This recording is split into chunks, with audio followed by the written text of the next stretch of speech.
नेपाली भनेको म हो। म नै नेपाली हो जो यो मनमा नेपाल भन्ने भावना लिएर आत्मसात गरेर म नेपाली हो भन्ने भावनाका साथ नेपाल भूमिमा बसेर काम गर्दछ उसलाई नै नेपाली भन्न सकिन्छ।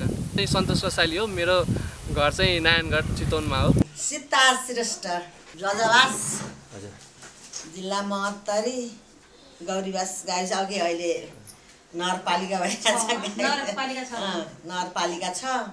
नेपाली भनेको यही जनता, नेपाली जनता। अब हामीहरू नै पर्यौँ नेपाली भने। मेरो नाम प्रकृति तामाङ हो। मेरो घर सिन्धुपाल्चोक जिल्ला शिवपोखरी गाविस वार्ड नम्बर 4 गैरी गाउँ।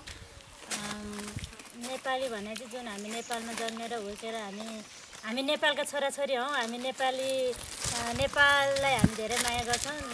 हामी नेपालमा जन्मेर भएर हामी नेपाली हौँ भनेर चाहिँ मैले बुझेको छु।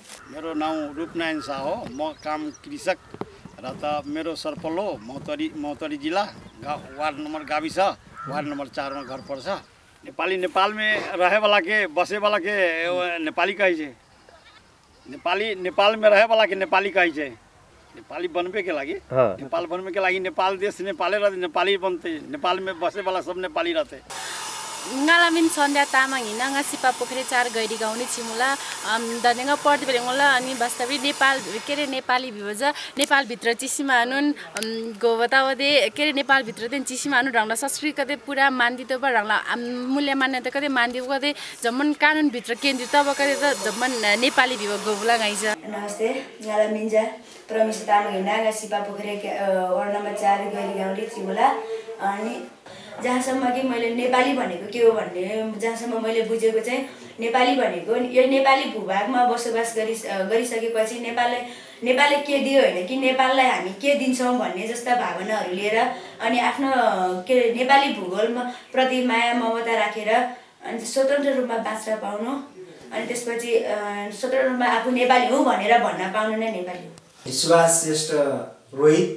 मेरो घर चाहिँ सिपा पोखरी गाविस वडा नम्बर 9 गहते सिन्धुपाल्चोक। पूर्व मेचीदेखि पश्चिम महाकालीसम्म तराईदेखि हिमालसम्म रहने र त्यहाँ बसोबास गर्ने सम्पूर्ण एउटा जाति बहुभाषी बहुसांस्कृतिक एउटा मानिसको समूह नै नेपाली हो। मैले बुझ्दाखेरि चाहिँ जहाँ नेपाल देश चाहिँ भौगोलिक हिसाबले हामी सानो भए पनि यहाँ बहुजाति छन्, बहुभाषिक छन्, बहुधार्मिक छन्।